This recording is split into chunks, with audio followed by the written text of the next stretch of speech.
1 Peter chapter 4. Christ then, having suffered for us in the flesh, you also arm yourselves with the same mind, because he who suffered in the flesh has finished with sin, no longer in the desires of men, but in the will of God, to live the rest of the time in the flesh. For the time has sufficiently passed to have carried out the will of the nations, having walked in licentiousness, lusts, excesses of wines, revelings, drinking-bouts, and unlawful idolatries, in which they think it strange you're not running with them to the same excess of wastefulness, slandering. You, who will give an account to him who is ready to judge the living and the dead.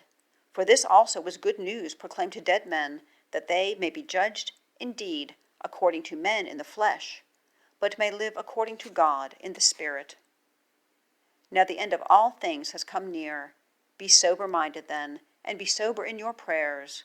Before all things, having earnest love among yourselves, because love covers a multitude of sins. Be hospitable to one another without murmuring, each one according as he has received a gift, ministering it to one another, as good stewards of the manifold grace of God. If anyone speaks, speak as oracles of God.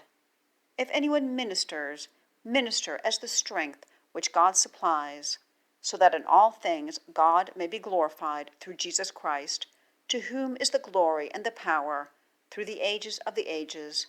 Amen. Beloved, do not think it strange at the fiery suffering among you that is coming to try you, as if a strange thing were happening to you.